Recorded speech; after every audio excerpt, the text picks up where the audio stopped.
നഗരത്തിന്റെ ഹൃദയഭാഗത്ത് സ്ഥിതി ചെയ്യുന്ന ആ വലിയ മൃഗശാല അന്ന് തികച്ചും ശാന്തമായിരുന്നു. സാധാരണയായി കേൾക്കാറുള്ള കുട്ടികളുടെ കളിച്ചിരികളോ സന്ദർശകരുടെ ബഹളങ്ങളോ അവിടെ ഉണ്ടായിരുന്നില്ല. അതിന് കാരണമുണ്ടായിരുന്നു.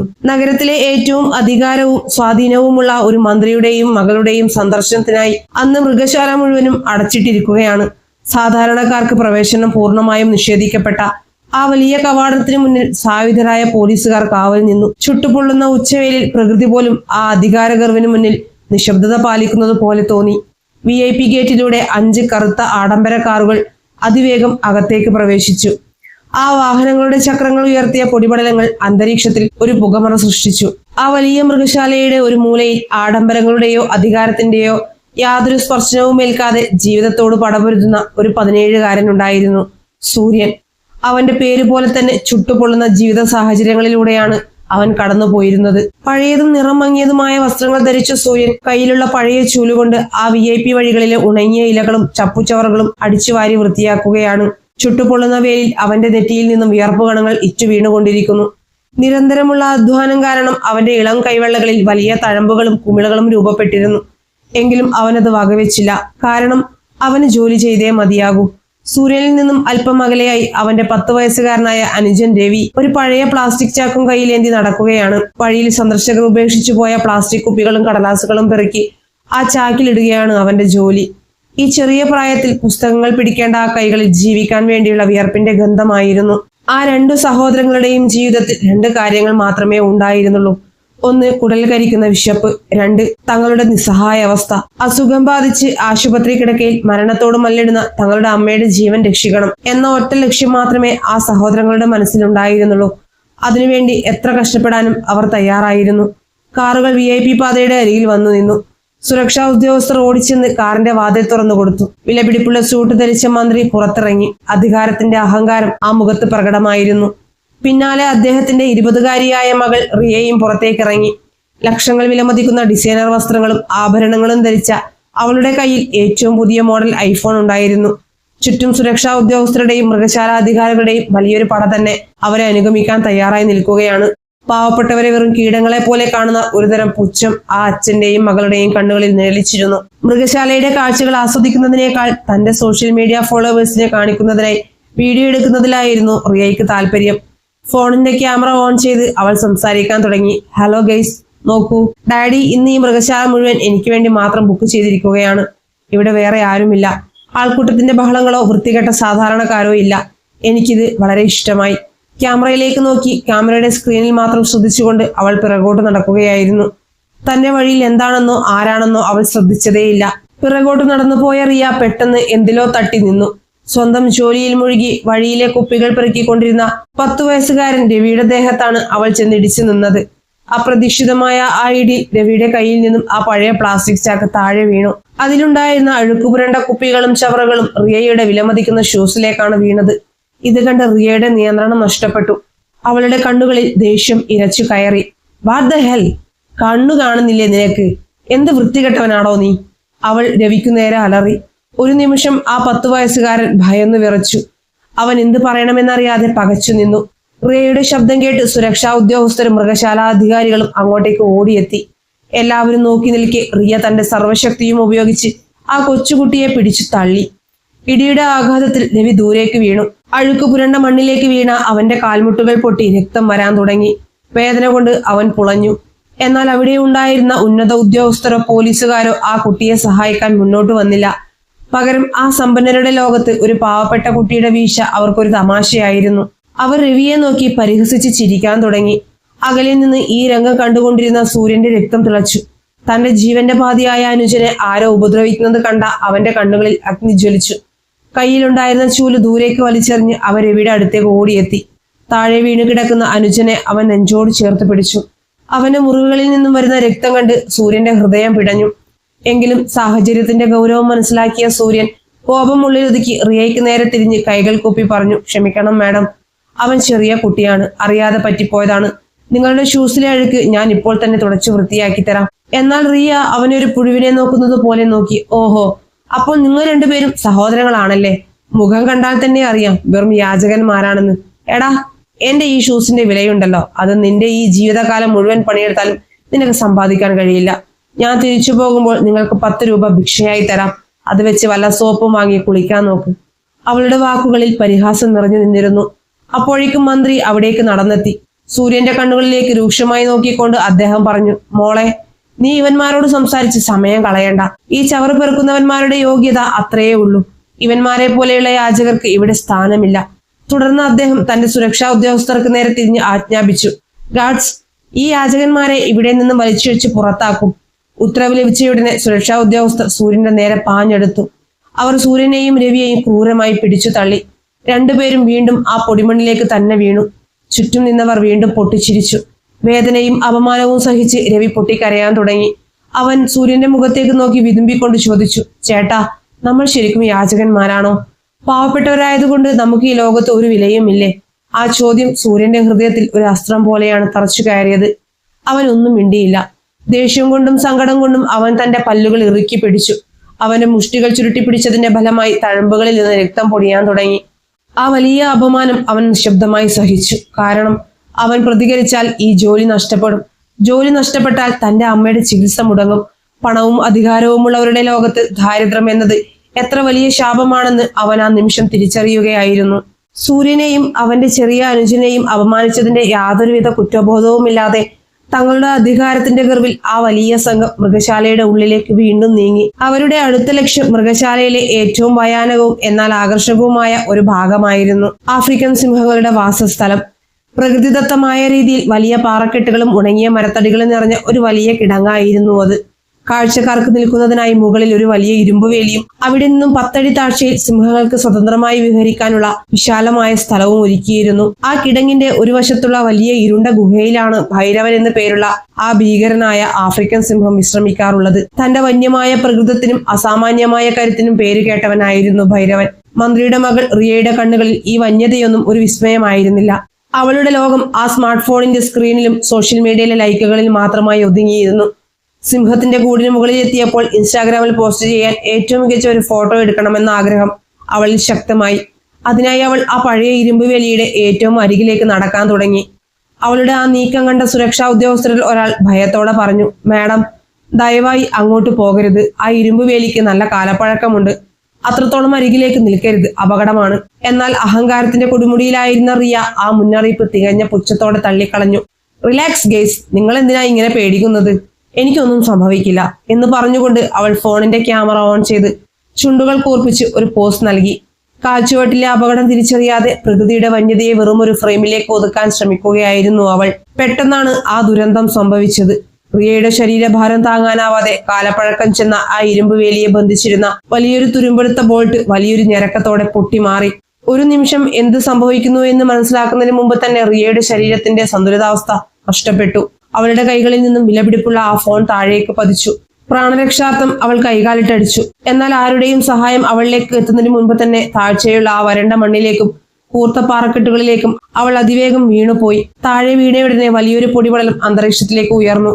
അതിനോടൊപ്പം നെഞ്ചിടിപ്പ് കൂട്ടുന്ന മറ്റൊരു ശബ്ദം കൂടി അവിടെ മുഴങ്ങി. റിയയുടെ ഭയാനകമായ കരച്ചിലായിരുന്നു അത്.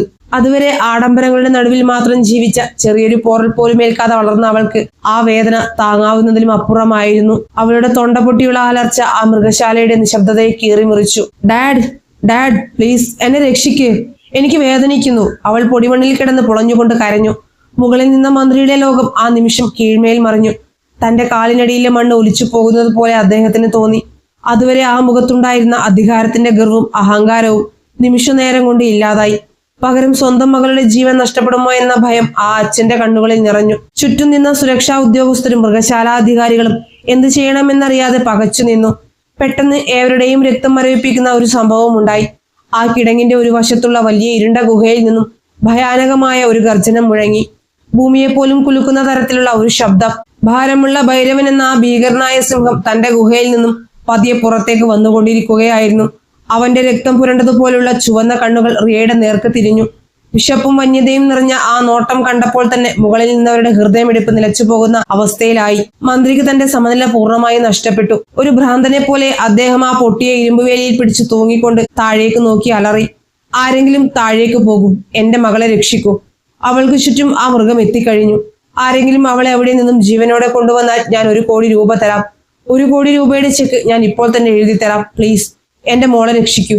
അല്പനേരം മുൻപ് പാവപ്പെട്ട ഒരു കുട്ടിയെ യാചകരെന്ന് വിളിച്ച് അപമാനിച്ച ദരിദ്രരെ പുഴുക്കളെ പോലെ കണ്ട അതേ മന്ത്രി ഇപ്പോൾ തന്റെ മകളുടെ ജീവൻ രക്ഷിക്കാൻ അതേ പണത്തിന്റെ കെട്ടുകൾ വലിച്ചെറിയാൻ തയ്യാറാവുകയായിരുന്നു. മരണത്തിന്റെ മുന്നിൽ പണത്തിനും അധികാരത്തിനും യാതൊരു വിലയുമില്ലെന്ന് കാലം അദ്ദേഹത്തെ ഓർമ്മിപ്പിക്കുകയായിരുന്നു. താഴെ പൊടിയും ചോരയും പുരണ്ട മണ്ണിൽ പൊട്ടിയ കാൽ വലിച്ചു വെച്ച് ഒരു വലിയ പാറയുടെ മറവിലേക്ക് ചുരുണ്ടുകൂടാൻ ശ്രമിക്കുകയായിരുന്നു റിയ. അവളുടെ കണ്ണുകളിൽ മരണഭയം തളം കെട്ടി നിന്നു. ഭൈരവൻ ഓരോ ചൂടും വെച്ച് അവൾ കരികിലേക്ക് അടുത്തുകൊണ്ടിരുന്നു. ആ നിമിഷം വലിയ മൃഗശാലയിലെ സകല ജീവജാലങ്ങളും ശ്വാസമടക്കി പിടിച്ചു നിൽക്കുന്നത് പോലെ തോന്നി. വരാനിരിക്കുന്ന വലിയൊരു രക്തച്ചൊരിച്ചിലിന്റെ സൂചന നൽകിക്കൊണ്ട് കാറ്റ് പോലും നിശ്ചലമായി. 1 കോടി രൂപയുടെ വാഗ്ദാനം അവിടെയുള്ള ആരുടെയെങ്കിലും ജീവൻ പണയം വെക്കാൻ പര്യാപ്തമായിരുന്നോ? അഹങ്കാരത്തിന്റെ പതനവും മരണത്തിന്റെ മുഖാമുഖവുമുള്ള ആ നിമിഷത്തിൽ അവിടെ എല്ലാവരും നിസ്സഹായരായിരുന്നു. 1 കോടി രൂപ. മന്ത്രിയുടെ വിറയാർന്ന ശബ്ദത്തിലുള്ള ആ പ്രഖ്യാപനം മൃഗശാലയുടെ ഇരുമ്പഴിക്കുള്ളിൽ ഒരു മാറ്റൊലിയായി മുഴങ്ങി. മരണഭയത്തേക്കാൾ എത്രയോ വലുതാണല്ലോ മനുഷ്യന്റെ അത്യാഗ്രഹം. അതുവരെ ഭയം കൊണ്ട് വിറച്ചു നിന്നിരുന്ന ചിലരുടെ കണ്ണുകളിൽ പണത്തോടുള്ള ആർത്തി മിന്നി മറഞ്ഞു. 1 കോടി രൂപയെന്നാൽ തങ്ങളുടെ ജീവിതകാലം മുഴുവൻ പണിയെടുത്താലും ലഭിക്കാത്തത്ര വലിയൊരു സ്വപ്നമായിരുന്നു. ആ വലിയ തുകയുടെ പ്രലോഭനത്തിൽ സുരക്ഷാ വിഭാഗത്തിലെ 3 ഗാർഡുകൾ തങ്ങളുടെ ജീവൻ പണയം വെക്കാൻ തയ്യാറായി മുന്നോട്ട് വന്നു. മനുഷ്യന്റെ ജീവനേക്കാൾ പണത്തിന് വില കൽപ്പിക്കുന്ന ഒരു സമൂഹത്തിന്റെ നേർചിത്രമായിരുന്നു അത്. കയ്യിൽ ലാത്തികളും ഉയർന്ന വോൾട്ടേജുള്ള ഇലക്ട്രിക് സ്റ്റൺ ഗണ്ണുകളുമായി അവർ കയറുകളുടെ സഹായത്തോടെ താഴേക്ക് ഇറങ്ങാൻ തുടങ്ങി. തങ്ങളുടെ കയ്യിലുള്ള ആയുധങ്ങൾ കൊണ്ട് ആ മൃഗത്തെ കീഴടക്കാമെന്ന ഒരു മിഥ്യാബോധം അവർക്കുണ്ടായിരുന്നു. വേദന കൊണ്ടും വിശപ്പ് കൊണ്ടും സമനില തെറ്റിയ ഒരു വന്യമൃഗത്തിന്റെ യഥാർത്ഥ കരുത്ത് എന്താണെന്ന് അവർക്ക് ഊഹിക്കാൻ പോലും കഴിഞ്ഞിരുന്നില്ല. മുകളിൽ നിന്നുള്ള കയറിലൂടെ ആദ്യത്തെ ഗാർഡ് താഴേക്ക് ഊർന്നിറങ്ങി. അവന്റെ ബൂട്ടുകൾ ആ വരണ്ട പൊടിമണ്ണിൽ സ്പർശിച്ചതും ഒരു ഇടിമിന്നൽ പോലെ ഭൈരവൻ അവന് നേരെ കുതിച്ചു ചാടി. കണ്ണിമ വെട്ടുന്ന സമയത്തിനുള്ളായിരുന്നു ആ ആക്രമണം. സുരക്ഷാ ഉദ്യോഗസ്ഥന് തന്റെ കയ്യിലുള്ള ആയുധം ഒന്നെടുത്ത് വീശാൻ പോലുമുള്ള സമയം ഭൈരവൻ നൽകിയില്ല. ആ ഭീമാകാരനായ സിംഹത്തിന്റെ ഭാരമേറിയ മുൻകാലുകൾ ഗാർഡിന്റെ നെഞ്ചിലേക്ക് അതിശക്തമായി പതിച്ചു. വലിയൊരു വാഹനം വന്നിടിച്ചതുപോലെയുള്ള ആഘാതത്തിൽ ആ മനുഷ്യൻ വായുവിലേക്ക് തെറിച്ചുയർന്ന് പുറകിലുണ്ടായിരുന്ന കൂർത്ത പാറക്കെട്ടിലേക്ക് അതിദാരുണമായി ചെന്നിടിച്ചു. ഒരു ഞരക്കത്തോടെ അവൻ അവിടെ തന്നെ ബോധരഹിതനായി വീണു. ഇത് കണ്ട് പരിഭ്രാന്തനായ രണ്ടാമത്തെ ഗാർഡ് തന്റെ കയ്യിലുണ്ടായിരുന്ന ഇലക്ട്രിക് സ്റ്റൺ ഗൺ സിംഹത്തിന് നേരെ പ്രയോഗിക്കാൻ ശ്രമിച്ചു. എന്നാൽ അവനേക്കാൾ വേഗത ഭൈരവൻ ഉണ്ടായിരുന്നു. തന്റെ ഭാരമേറിയ ശരീരം കൊണ്ട് ഭൈരവൻ അവന്റെ മേൽ ചാടി വീണു. സിംഹത്തിന്റെ നഖങ്ങൾ അവന്റെ ശരീരത്തിൽ ആഴ്ന്നിറങ്ങി. നിമിഷനേരം കൊണ്ട് അവിടെയെല്ലാം രക്തം തളം കെട്ടി. മരണത്തിന്റെ വക്കിലെത്തിയ ആ 3 ഗാർഡുകളെയും മറ്റു ഉദ്യോഗസ്ഥർ അതിവേഗം കയറിലൂടെ മുകളിലേക്ക് വലിച്ചെടുത്തു. തങ്ങളുടെ അത്യാധുനിക ആയുധങ്ങൾക്കും പരിശീലനത്തിനും പ്രകൃതിയുടെ വന്യതയ്ക്ക് മുന്നിൽ പിടിച്ചു നിൽക്കാനാവില്ലെന്ന് അവർ തിരിച്ചറിഞ്ഞു. താഴെ പൊടിമണ്ണിൽ ചോരയൊലിച്ചു കിടക്കുന്ന റിയയുടെ അവസ്ഥ കൂടുതൽ പരിതാപകരമായി മാറി. പൊട്ടിയ കാൽ വലിച്ചു വെച്ച് അവൾ ജീവന് വേണ്ടി കേഴുകയായിരുന്നു. ഭൈരവന്റെ ഉഷ്ണമുള്ള ശ്വാസം അവൾക്ക് അനുഭവപ്പെടാൻ തുടങ്ങി. മുകളിൽ ഭയത്തിന്റെ ഒരു കരിമ്പടം മൂടിയതുപോലെ എല്ലാവരും നിശ്ചലരായി നിന്നു. താഴേക്ക് പോകുന്ന ഏതൊരാളും ഇനി ജീവനോടെ തിരിച്ചു വരില്ലെന്ന് അവർക്കെല്ലാം ഉറപ്പായിരുന്നു. തന്റെ മകളുടെ ജീവൻ നഷ്ടപ്പെടാൻ പോകുകയാണെന്ന യാഥാർത്ഥ്യം ഉൾക്കൊള്ളാൻ മന്ത്രിക്ക് കഴിഞ്ഞില്ല. അദ്ദേഹത്തിന്റെ സമനില പൂർണ്ണമായും നഷ്ടപ്പെട്ടിരുന്നു. ഒരു ഭ്രാന്തനെ പോലെ അദ്ദേഹം അടുത്തുള്ള ഒരു പോലീസുകാരന്റെ കയ്യിൽ നിന്നും റൈഫിൾ പിടിച്ചു വാങ്ങി. താഴെ നിൽക്കുന്ന സിംഹത്തിന് നേരെ ഉന്നം പിടിച്ചു. എന്റെ മകളെ തൊടുന്നതിന് മുൻപ് ഈ മൃഗത്തെ ഞാൻ വെടിവെച്ചു കൊല്ലും, അദ്ദേഹം അലറി. പെട്ടെന്ന് അവിടെ ഉണ്ടായിരുന്ന ഒരു വൈൽഡ് ലൈഫ് എക്സ്പെർട്ട് മന്ത്രിയുടെ കയ്യിൽ കയറി പിടിച്ചു. സാറിന് ഭ്രാന്തായോ? തോക്ക് താഴെയിടൂ, അയാൾ ഉച്ചത്തിൽ വിളിച്ചു പറഞ്ഞു. താഴെ നോക്കൂ, സിംഹം നിങ്ങളുടെ മകളിൽ നിന്നും വെറും 5 അടി മാത്രം അകലെയാണ് നിൽക്കുന്നത്. നിങ്ങളുടെ ഉന്നം തെറ്റുകയോ അല്ലെങ്കിൽ വെടിയേറ്റ് സിംഹത്തിന് മുറിവേൽക്കുകയോ ചെയ്താൽ അടുത്ത നിമിഷം അത് നിങ്ങളുടെ മകളെ കടിച്ചു കീറും. തോക്കിൽ നിന്നുള്ള വെടിയച്ച കേട്ടാൽ അത് പ്രകോപിതനാകും. പിന്നെ ആർക്കും അവളെ രക്ഷിക്കാൻ കഴിയില്ല. ആ വിദഗ്ധന്റെ വാക്കുകൾ മന്ത്രിയുടെ ഹൃദയത്തിൽ ഒരു ഇടുത്തി പോലെയാണ് പതിച്ചത്. അദ്ദേഹത്തിന്റെ കൈകളിൽ നിന്നും ആ റൈഫിൾ താഴേക്ക് വീണു. തന്റെ ഒരൊറ്റ ഫോൺ കോളിൽ സർക്കാരുകളെ പോലും താഴെയിറക്കാൻ കഴിവുള്ള കോടികളുടെ ആസ്തിയുള്ള ആ മനുഷ്യൻ ഇന്ന് പൂർണ്ണമായും നിസ്സഹായനായിരുന്നു. പെട്ടെന്ന് ഭൈരവൻ ആകാശത്തേക്ക് മുഖമുയർത്തിക്കൊണ്ട് ഹൃദയം പിളർക്കുന്ന തരത്തിൽ ഒരു വലിയ ഗർജനം പുറപ്പെടുവിച്ചു. ആ ശബ്ദത്തിൽ അവിടെയുള്ള ഭൂമി മുഴുവൻ കുലുങ്ങുന്നത് പോലെ തോന്നി. സകലരുടെയും ചിലകളിലെ രക്തം മരവിപ്പിക്കുന്ന ഭയാനകമായ അലർച്ച. ആ ഗർജനത്തിനു ശേഷം മൃഗശാലയിൽ അക്ഷരാർത്ഥത്തിൽ ശവപ്പറമ്പിന് സമാനമായ നിശബ്ദത വ്യാപിച്ചു. സഹായത്തിനായി മന്ത്രി തന്റെ ചുറ്റും നിന്ന VIP സുഹൃത്തുക്കളെയും സുരക്ഷാ ഉദ്യോഗസ്ഥരെയും ദയനീയമായി നോക്കി. എന്നാൽ മരണത്തിന്റെ ആ മരവിപ്പിക്കുന്ന ഭയത്തിൽ എല്ലാവരും അദ്ദേഹത്തിന്റെ കണ്ണുകളിൽ നിന്ന് നോട്ടം മാറ്റി. ആരും മുന്നോട്ട് വന്നില്ല. പകരം എല്ലാവരും ഭയത്തോടെ പുറകോട്ട് മാറി നിൽക്കുകയായിരുന്നു. പണത്തിന്റെ വാഗ്ദാനങ്ങൾ മരണത്തിന് മുന്നിൽ തോറ്റ നിമിഷമായിരുന്നു അത്. ആരും സഹായിക്കാനില്ലാതെ സ്വന്തം മകളുടെ മരണം കൺമുന്നിൽ കാണേണ്ടി വരുന്ന ഒരച്ഛന്റെ ദയനീയമായ കരച്ചിൽ അവിടെ മുഴങ്ങി. ആ നിശബ്ദതയിലും കണ്ണുനീരിലും മന്ത്രിയുടെ യാചിക്കുന്ന കണ്ണുകൾ ആൾക്കൂട്ടത്തിന് പിന്നിൽ നിൽക്കുന്ന ഒരു വ്യക്തിയിൽ ചെന്നെത്തി. അതൊരു 17കാരനായിരുന്നു സൂര്യൻ. വെറും അരമണിക്കൂർ മുൻപ് താൻ യാചകനെന്ന് വിളിച്ച് അപമാനിച്ച, തന്റെ സുരക്ഷാ ഉദ്യോഗസ്ഥരെ കൊണ്ട് നിലത്തേക്ക് വലിച്ചെറിയിച്ച അതേ പാവപ്പെട്ട പയ്യൻ. അവിടെയുള്ള സകല കോടീശ്വരന്മാരും ഉദ്യോഗസ്ഥരും ഭയം കൊണ്ട് വിറച്ചു നിൽക്കുമ്പോൾ സൂര്യന്റെ മുഖത്ത് യാതൊരുവിധ ഭയവും ഉണ്ടായിരുന്നില്ല. പകരം എന്തിനേയും നേരിടാൻ തയ്യാറായ ഒരുതരം ശാന്തതയും ദൃഢനിശ്ചയും ആ കണ്ണുകളിൽ ജ്വലിച്ചു നിൽക്കുന്നുണ്ടായിരുന്നു. താൻ ചവിട്ടിയരച്ച ആ ദരിദ്രന്റെ കാലുകളിലേക്ക് തന്നെ കാലം തന്നെ വലിച്ചിഴക്കാൻ പോവുകയാണെന്ന് ആ അഹങ്കാരിയായ മന്ത്രി തിരിച്ചറിയുകയായിരുന്നു.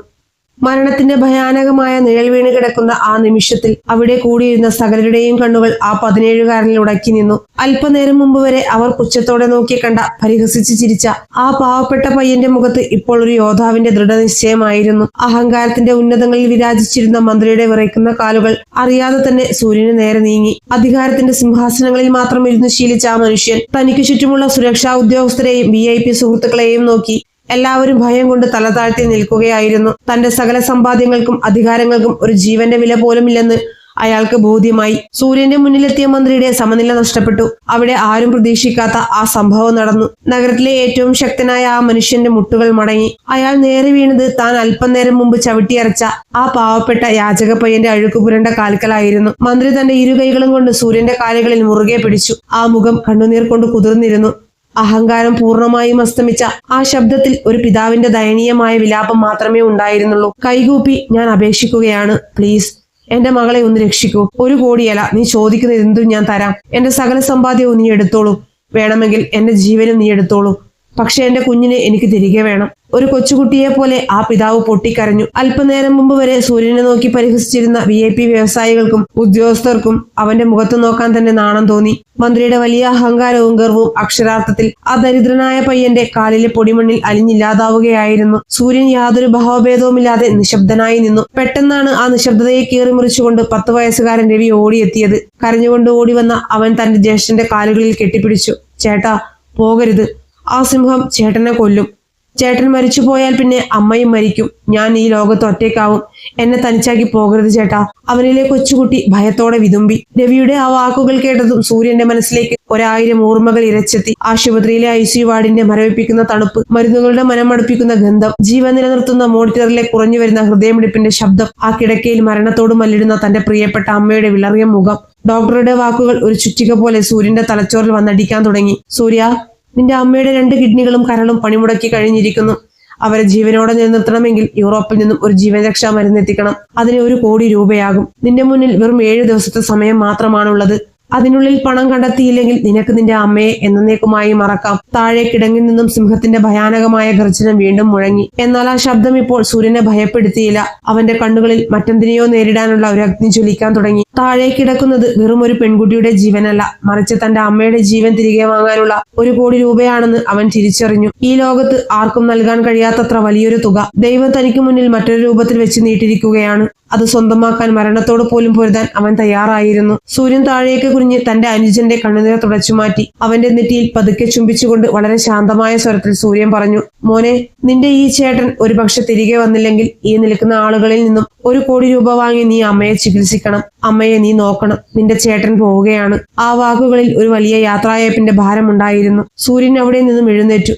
അവന് ചുറ്റും കിടന്നിരുന്ന നിർമ്മാണ സാമഗ്രികൾക്കിടയിൽ നിന്നും തുരുമ്പെടുത്തതും എന്നാൽ വളരെ ഭാരമുള്ളതുമായ ഒരു വലിയ ഇരുമ്പ് പൈപ്പ് അവൻ വലിച്ചെടുത്തു. ചുറ്റും കൂടി നിന്ന ആൾക്കൂട്ടത്തെ വകഞ്ഞു മാറ്റിക്കൊണ്ട് അവൻ ആ തകർന്ന വേലിയുടെ അരികിലേക്ക് നടന്നു. താഴെ മരണം വായ്പിളർന്നു നിൽക്കുകയാണ്. അവനൊരു നിമിഷം കണ്ണുകളടച്ചു. തന്നെ ജീവന തുല്യം സ്നേഹിക്കുന്ന ആശുപത്രി കിടക്കയിൽ തനിക്കായി കാത്തിരിക്കുന്ന അമ്മയുടെ ചിരിക്കുന്ന മുഖം അവന്റെ മനസ്സിലേക്ക് ഓടിയെത്തി. തുടർന്ന് സർവ്വശക്തിയും എടുത്ത് ആകാശത്തേക്ക് നോക്കി അവൻ അലറി. ആ വലിയ മൃഗശാലയിലെ സകല ജീവജാലങ്ങളെയും നിശ്ചലമാക്കുന്ന സിംഹത്തിന്റെ ഗർജനത്തെ പോലും തോൽപ്പിക്കുന്ന ഒരു അലർച്ചയായിരുന്നു അത്. ആ ഒരൊറ്റ നിമിഷത്തിൽ യാതൊരുവിധ മുൻകരുതലുകളുമില്ലാതെ അവൻ ആ താഴ്ചയിലേക്ക്, മരണത്തിന്റെ ഗർത്തത്തിലേക്ക് എടുത്തു ചാടി. കാറ്റിനെ വകഞ്ഞു മാറ്റിക്കൊണ്ട് അവൻ താഴേക്ക് പതിക്കുമ്പോൾ മുകളിൽ നിന്നുള്ളവർ ശ്വാസം അടക്കി പിടിച്ചു. ഇപ്പോൾ താഴെ വീണു കിടക്കുന്ന റിയയ്ക്കും മരണത്തിനുമിടയിൽ ഒരു വലിയ ഒരുക്കുകോട്ടയായി സൂര്യൻ അവതരിച്ചിരിക്കുകയാണ്. തന്റെ അമ്മയുടെ ജീവന് വേണ്ടി മരണത്തെ മുഖാമുഖം നേരിടാൻ ഒരു മകൻ തയ്യാറെടുക്കുന്ന ആ വലിയ പോരാട്ടത്തിന് ആ വരണ്ട ഭൂമി സാക്ഷ്യം വഹിക്കാൻ ഒരുങ്ങുകയായിരുന്നു. മരണത്തിന്റെ ഗർത്തത്തിലേക്ക് ഒരൊറ്റ കുതിപ്പിന് എടുത്തു ചാടിയ ആ 17-കാരന്റെ കാലുകൾ അതിശക്തമായി ആ വരണ്ട മണ്ണിൽ വന്നു പതിച്ചു. ആ വീഴ്ചയുടെ ആഘാതത്തിൽ ഭൂമിയിൽ നിന്നും വലിയൊരു പൊടിപടലം അന്തരീക്ഷത്തിലേക്ക് ഉയർന്നു. പൊടി അടങ്ങിയപ്പോൾ താഴെ കിടങ്ങിൽ പൊട്ടിയ കാൽ വലിച്ചിഴച്ച് മരണത്തെ മുഖാമുഖം കണ്ടുകിടന്നിരുന്ന പ്രിയ കണ്ടത് തനിക്കും ആ ഭീകരമൃഗത്തിനുമിടയിൽ ഒരു വൻമതിൽ പോലെ വന്നു നിൽക്കുന്ന സൂര്യനെയാണ്.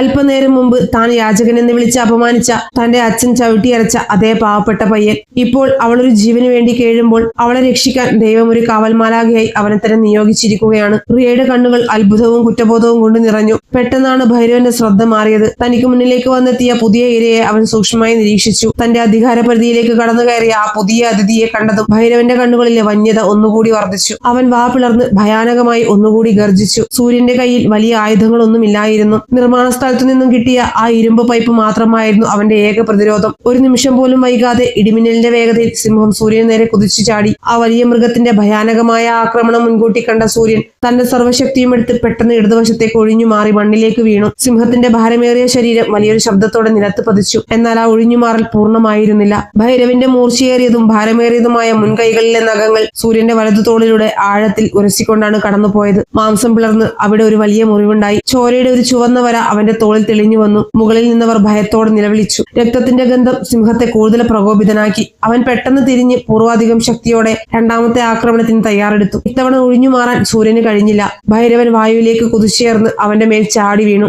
എന്നാൽ ആ നിമിഷത്തിൽ തന്റെ കയ്യിലുണ്ടായിരുന്ന ഇരുമ്പ് പൈപ്പ് സൂര്യൻ സിംഹത്തിന്റെ മുഖത്തിനു നേരെ കുറുകെ വെച്ച് പ്രതിരോധിച്ചു. ഭാരമുള്ള ആ വന്യമൃഗത്തിന്റെ ശക്തി ആ ചെറിയ ഇരുമ്പ് പൈപ്പിൽ വന്നിടിച്ചു. ഒരു വലിയ വണ്ടി വന്നിടിച്ചതുപോലെയുള്ള ആ ഭയാനകമായ ആഘാതം താങ്ങാൻ ആ 17-കാരന്റെ ശരീരത്തിന് കഴിഞ്ഞില്ല. വലിയ ഇടിയുടെ ആഘാതത്തിൽ സൂര്യൻ വായുവിലേക്ക് തെറിച്ചുയർന്ന് പുറകിലുണ്ടായിരുന്ന ഉണങ്ങിയ മരത്തടിയിൽ അതിശക്തമായി ചെന്നിടിച്ച് താഴേക്ക് വീണു. ആ കിടങ്ങിലാകെ വീണ്ടും പൊടിപടലങ്ങൾ നിറഞ്ഞു. മുകളിൽ നിന്ന ഉദ്യോഗസ്ഥരും മന്ത്രിയുമെല്ലാം ഭയന്ന് വിറച്ചു. പൊടിപടലങ്ങൾ അടങ്ങിയപ്പോൾ അവർ കണ്ടത് അനക്കമില്ലാതെ കിടക്കുന്ന സൂര്യനെയാണ്. അവൻ മരിച്ചുപോയി. സിംഹം അവനെ കൊന്നു. മുകളിൽ നിന്നുള്ളവർ ഉറക്കെ നിലവിളിക്കാൻ തുടങ്ങി. സിംഹമെല്ലെ ആസന്നമരണനായ സൂര്യന്റെ അടുത്തേക്ക് നടന്നെടുത്തു. എന്നാൽ ആ മരണക്കിടക്കയിലും സൂര്യന്റെ കാതുകളിൽ ചില ശബ്ദങ്ങൾ മുഴങ്ങുന്നുണ്ടായിരുന്നു. അത് ആശുപത്രി കിടക്കയിൽ കിടക്കുന്ന തന്റെ അമ്മയുടെ ദയനീയമായ ചുമയുടെ ശബ്ദമായിരുന്നു. ഒപ്പം തന്നെ തനിച്ചാക്കി പോകരുതെന്ന് കേണപേക്ഷിക്കുന്ന തന്റെ ചെറിയ അനുജന്റെ കരച്ചിലും. ഇല്ല, തനിക്കിവിടെ മരിച്ചു വീഴാൻ കഴിയില്ല. തന്റെ ജീവൻ തന്റെ അമ്മയുടെ ശ്വാസമാണ്.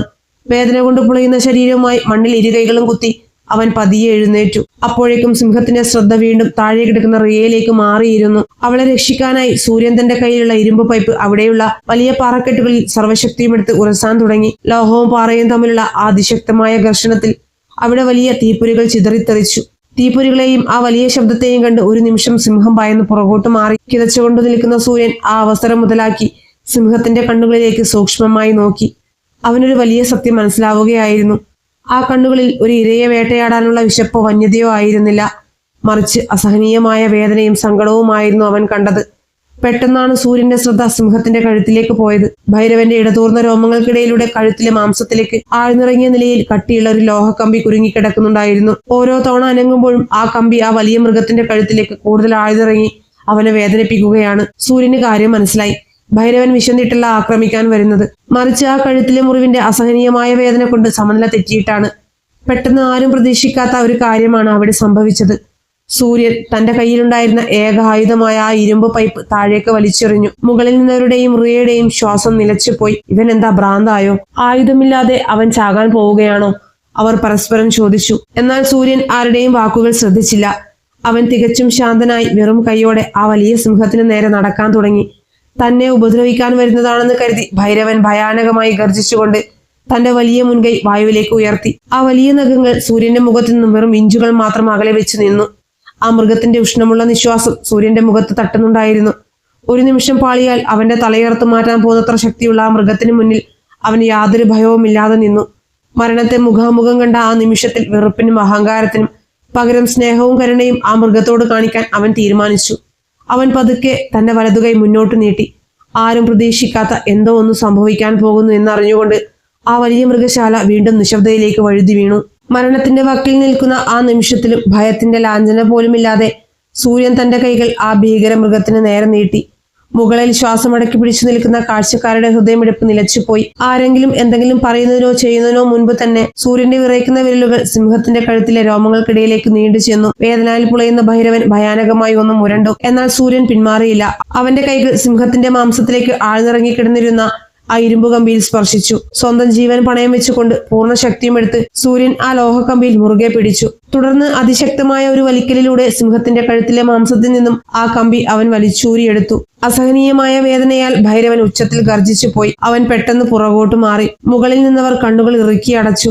ഇനി സംഭവിക്കാൻ പോകുന്നത് ആ 17കാരന്റെ ദാരുണമായ അന്ത്യമായിരിക്കുമെന്ന് അവർ ഭയന്നു. അവിടെയാകെ രക്തം മരവിപ്പിക്കുന്ന ഒരു സസ്പെൻസ് നിറഞ്ഞു നിന്നു. സിംഹം തന്റെ പല്ലുകൾ ഇറുക്കി പിടിച്ച് അവസാനത്തെ ആക്രമണത്തിനായി തയ്യാറെടുക്കുന്നത് പോലെ ശരീരം മണ്ണിലേക്ക് താഴ്ത്തി. എന്നാൽ നിമിഷങ്ങൾ കടന്നു പോകുന്തോറും ആ വന്യമൃഗത്തിന്റെ ഭയാനകമായ ഗർജനം പതിയെ ശാന്തമാകാൻ തുടങ്ങി. കഴുത്തിൽ കുരുങ്ങിക്കിടന്ന ആ ലോഹക്കമ്പി പുറത്തു വന്നതോടെ ആ മൃഗത്തിന്റെ വേദന കുറയുകയായിരുന്നു. തനിക്ക് ജീവൻ തിരികെ നൽകിയ ആ 17കാരനെ ഭൈരവൻ തന്റെ ശാന്തമായ കണ്ണുകൾ കൊണ്ട് നൊമ്പരത്തോടെ നോക്കി. ഒരു വലിയ ദീർഘനിശ്വാസം പുറത്തേക്ക് വിട്ടുകൊണ്ട് താഴെ കിടക്കുന്ന റിയയുടെ നേർക്ക് ഒന്ന് തിരിഞ്ഞുപോലും നോക്കാതെ ഭൈരവൻ തന്റെ ഇരുണ്ട ഗുഹയിലേക്ക് തിരികെ നടന്നു. ഒരു പാവപ്പെട്ട പയ്യൻ തന്റെ അചഞ്ചലമായ ധൈര്യം കൊണ്ടും കാരുണ്യം കൊണ്ടും ഒരു വന്യമൃഗത്തെ കൊണ്ട് അതിന്റെ വേദനയും വിശപ്പും മറക്കാൻ പ്രേരിപ്പിച്ചിരിക്കുകയാണ്. മുകളിൽ നിന്നും റെസ്ക്യൂ ബോക്സ് താഴേക്ക് ഇറക്കപ്പെട്ടു. അവശനായ സൂര്യൻ വിറയ്ക്കുന്ന കൈകളാൽ റിയയെ അതിനുള്ളിലേക്ക് കിടത്തി. ബോക്സ് മുകളിലേക്ക് ഉയർന്നതും അതുവരെ പിടിച്ചു നിർത്തിയ സൂര്യന്റെ സകല ധൈര്യവും ചോർന്നുപോയി. അവൻ ക്ഷീണം കൊണ്ടും വേദന കൊണ്ടും ആ പൊടിമണ്ണിലേക്ക് മുട്ടുകുത്തി വീണു. അല്പസമയത്തിന് ശേഷം മൃഗശാലയ്ക്ക് പുറത്ത് ആംബുലൻസുകളുടെ സൈറണുകൾ മുഴങ്ങി. സ്ട്രെച്ചറിൽ കിടത്തിയിരുന്ന റിയ പൊട്ടിക്കരയുന്നുണ്ടായിരുന്നു. ആ കണ്ണുനീർ ശാരീരികമായ വേദന കൊണ്ടായിരുന്നില്ല, മറിച്ച് ഹൃദയത്തിൽ ഉയർന്ന വലിയൊരു പശ്ചാത്താപം കൊണ്ടായിരുന്നു. ചോരയും ചെളിയും പുരണ്ട വസ്ത്രങ്ങളുമായി നിൽക്കുന്ന സൂര്യനെ അവൾ നോക്കി. അപ്പോഴേക്കും മന്ത്രി ഓടിക്കിതച്ച് സൂര്യന്റെ അടുത്തേക്ക് വന്നു. അധികാരത്തിന്റെ സകല അഹങ്കാരവും ആ മനുഷ്യനിൽ നിന്നും അലിഞ്ഞില്ലാതായിരുന്നു. അയാൾ വിറയ്ക്കുന്ന കൈകളാൽ 1 കോടി രൂപയുടെ ചെക്ക് സൂര്യന്റെ നേർക്ക് നീട്ടി. ഇത് വച്ചോളൂ, 1 കോടിയുടെ ചെക്കാണ്. ഇനി ഒരിക്കലും നിനക്ക് ചവറ് പെറുക്കാൻ പോകേണ്ടി വരില്ല. നീ എന്റെ മകളുടെ ജീവനാണ് രക്ഷിച്ചത്. സൂര്യൻ വിറയ്ക്കുന്ന കൈകളോടെ ആ ചെക്ക് വാങ്ങി. തന്റെ അമ്മയുടെ ജീവൻ നിലനിർത്താൻ അവനത് ആവശ്യമായിരുന്നു. അവൻ ആ ചെക്ക് മടക്കി തന്റെ കീറിയ ഷർട്ടിന്റെ പോക്കറ്റിൽ വെച്ചു. എന്നിട്ട് മന്ത്രിയുടെ കണ്ണുകളിലേക്ക് നേരെ നോക്കി വളരെ ശാന്തവും എന്നാൽ ദൃഢവുമായ സ്വരത്തിൽ പറഞ്ഞു, ഈ പണം ഞാൻ വാങ്ങുന്നു മന്ത്രിജി. കാരണം എന്റെ അമ്മയുടെ ജീവൻ രക്ഷിക്കാൻ എനിക്കിത് അത്യാവശ്യമാണ്. പക്ഷെ യോഗ്യത എന്താണെന്ന് ദൈവം ഇന്ന് നിങ്ങൾക്ക് കാണിച്ചു തന്നിട്ടുണ്ട്. വെറും 2 മണിക്കൂർ മുമ്പാണ് ഞങ്ങൾ ചവറ് പെറുക്കാൻ മാത്രം യോഗ്യതയുള്ളവരാണെന്ന് നിങ്ങൾ പറഞ്ഞത്. എന്നാൽ നിങ്ങളുടെ മകളുടെ ജീവൻ ഒരു മൃഗം കവർന്നെടുക്കാൻ വന്നപ്പോൾ നിങ്ങളുടെ പണവും അധികാരവും സുരക്ഷാ ഉദ്യോഗസ്ഥരും വെറും നോക്കുകുത്തികളായി മാറി നിൽക്കുകയായിരുന്നു. ഞങ്ങൾ സാധാരണക്കാരുടെ കാലിൽ വീണ് നിങ്ങൾക്ക് ജീവന് വേണ്ടി യാചിക്കേണ്ടി വന്നു. നിങ്ങളുടെ മകൾ 10 രൂപ ഭിക്ഷയായി നൽകാൻ തീരുമാനിച്ച ഇതേ യാചകനാണ് അവളെ മരണത്തിന്റെ വായിൽ നിന്നും രക്ഷിച്ചത്. സൂര്യൻ റിയയുടെ നേർക്ക് തിരിഞ്ഞു. മാഡം, പണം കൊണ്ട് നിങ്ങൾക്ക് വിലപിടിപ്പുള്ള വസ്ത്രങ്ങൾ വാങ്ങാൻ കഴിഞ്ഞേക്കാം, എന്നാൽ ധൈര്യവും കരുണയും വാങ്ങാൻ കഴിയില്ല. ഈ യാചകന്റെ അഴുക്ക് പുരണ്ട വസ്ത്രങ്ങളാണ് ഇന്ന് നിങ്ങളുടെ ജീവൻ രക്ഷിച്ചത്. ആ വാക്കുകൾ കേട്ട് മന്ത്രിയുടെ തല നാണക്കേട് കൊണ്ട് കുനിഞ്ഞുപോയി. റിയ കരഞ്ഞുകൊണ്ട് 2 കൈകളും കൂപ്പി പറയാർന്ന ശബ്ദത്തിൽ പറഞ്ഞു, എന്നോട് ക്ഷമിക്കൂ, നിന്നെ ഞാൻ യാചകൻ എന്ന് വിളിച്ചു. എന്നാൽ ഈ ലോകത്തിലെ ഏറ്റവും വലിയ ദരിദ്രൻ ഞാൻ തന്നെയാണ്. നീ എന്റെ ജീവനാണ് രക്ഷിച്ചത്. നീ എന്റെ സഹോദരനാണ്. സൂര്യൻ ചെറുതായി ഒന്ന് തലകുലുക്കി. അവൻ തന്റെ അനുജൻ രവിയുടെ കൈകൾ മുറുകെ പിടിച്ച് തന്റെ അമ്മയുടെ ജീവൻ രക്ഷിക്കാനായി ആശുപത്രിയിലേക്ക് വേഗത്തിൽ നടന്നു. നഗരത്തിലെ ഏറ്റവും ശക്തനായ ആ മന്ത്രി സ്വന്തം കാറിനരികിൽ നിന്ന് പൊട്ടിക്കരയുകയായിരുന്നു. തന്റെ ഈഗോയും അഹങ്കാരവും ഒരു പാവപ്പെട്ട പയ്യന്റെ മുന്നിൽ വെണ്ണീറായതിന്റെ ഭാരം താങ്ങാൻ അദ്ദേഹത്തിന് കഴിഞ്ഞില്ല. ആംബുലൻസ് ആശുപത്രിയിലെത്തി. സൂര്യനും രവിയും ഐസിയുവിന് മുന്നിലേക്ക് ഓടിയെത്തി. പണം ട്രാൻസ്ഫർ ചെയ്യപ്പെടുകയും ആ ജീവൻ രക്ഷാ മരുന്ന് എത്തിച്ചേരുകയും ചെയ്തു. ഡോക്ടർ വളരെ ശ്രദ്ധയോടെ ആ മരുന്ന് സൂര്യന്റെ അമ്മയുടെ സിരകളിലേക്ക് കുത്തിവെച്ചു. മുറിയിൽ മോണിറ്ററിന്റെ ശബ്ദം മാത്രം മുഴങ്ങിക്കേട്ടു. സൂര്യൻ ഐസിയുവിന്റെ ചില്ലുവാതിലിന് പുറത്ത് ശ്വാസം അടക്കി പിടിച്ചു നിന്നു. 10 മിനിറ്റ് കഴിഞ്ഞു. 15 മിനിറ്റ് കഴിഞ്ഞു.